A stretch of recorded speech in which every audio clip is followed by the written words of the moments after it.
Governor, give us an update dito sa Metro Bataan Development Authority or MBDA. May mga nagtatanong po kasi na medyo negative po yung comments. Baka paki-update po kami. Para lang maliwanag po sa lahat, itong Metro Bataan Development Authority ay itatayo natin primarily, number one, para i-coordinate yung mga plano at development natin dito sa ating probinsya.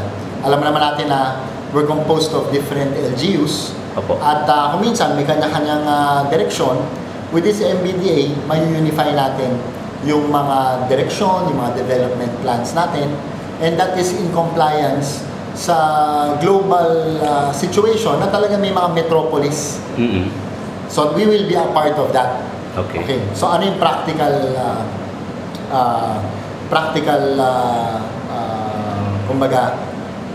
ano yung practical implementation ito? For example, sa Roman Expressway, ang daming may jurisdiction sa Roman Expressway. Police, PNP, Highway Patrol, LTO, Public Works, First and Second District, lahat ng LGU na nasasakupan nila, sakop nila lahat yung Roman Expressway. But sino in charge? Hindi mo talaga. Yan yung mga problema na gusto nating solusyonan. So, pag may, kunyari, nasiraan kayo sa Roman Expressway, sino tinatawagan? And Roman Expressway is one good example. Yan yung main artery ng ating probinsya. Kumbaga sa tao, yan yung pinakamalaking ugat ng ating puso. Yes. Pag nagbara yan, matamlay tayo, pwede tayong atakihin sa puso. Kapag nagbara yung main artery na yan, yung komersyo babagal, investment babagal, hanap buhay babagal.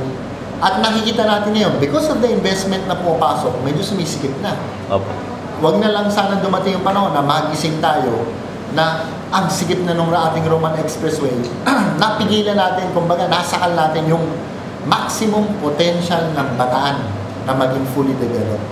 So, yung MMDA, since inter-town yan, will be in charge of that in coordination with all the mayors, pati ng ibang ahensya, para hindi masyadong maging magastos, hindi sasakupin ng MMDA yung jurisdiction ng iba't ibang ahensya, pati ng LGU.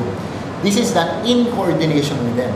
For example, yung dalawang distrito natin ng Public Works. Merong binibigay na pondo for rehab ng ating mga national roads dito sa Roman Expressway. Every year yan.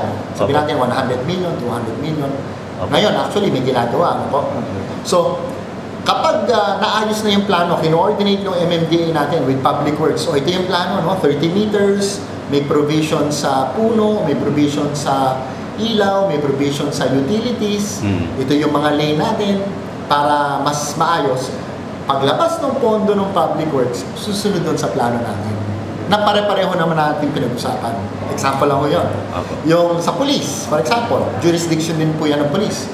Para hindi na rin po tayo magkaroon ng additional gastos, bakit hindi natin i-coordinate yung mobile group natin?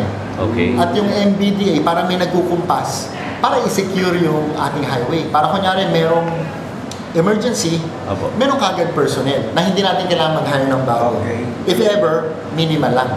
So these are just a few examples kung saan kailangan lang may nagko-coordinate, merong in charge, may nagkukumpas, and yung resources ng ating gobyerno, national, local, provincial, pagsamasamahin natin para ma-maximize. Magandang preparasyon po yan.